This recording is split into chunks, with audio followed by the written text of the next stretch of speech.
One of the figures who has particularly stirred me, and it goes back long before I was a Catholic and long before I got interested in saints, was the story of Franz Jagerstatter.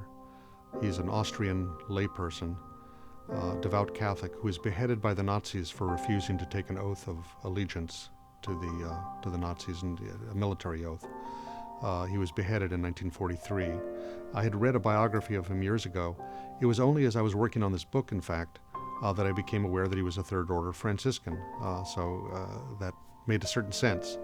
That here was this guy, he was married, he had 3 children, but he believed that the Nazis represented a satanic force. Austria at that point had been incorporated into Greater Germany, and he was called up for military service. And he believed it would be a mortal sin for him to make that compromise and to take that oath.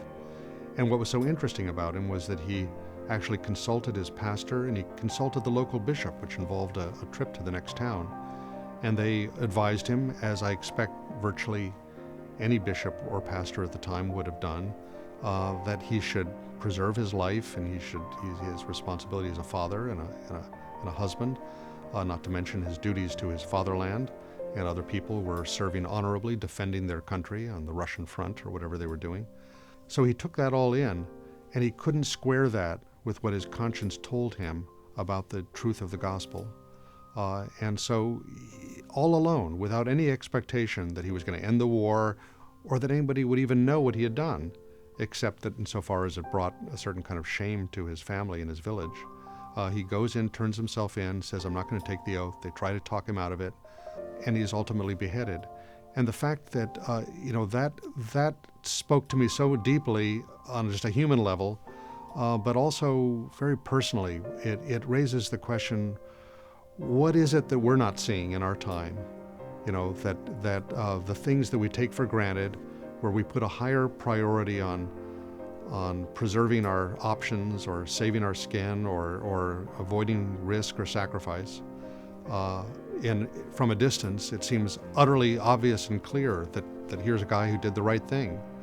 But it took so long for the church even to catch up with that or recognize it once his story was known, because to honor Franz Jagerstatter would raise questions about everybody else at the time, his pastor, his bishop, everybody. The Pope, after all, Benedict XVI, who authorized his beatification, took the oath that Franz Jagerstatter died refusing to take. Not to say that they're any worse than anybody else, but it raises that question about how the gospel comes into our lives, not just to call us to go to church on Sunday, but to stand radically in this countercultural confrontation with a whole way of thinking and a whole set of values. I mean, that's what St. Francis was doing in his time. He didn't have to die for it, but many of his followers have.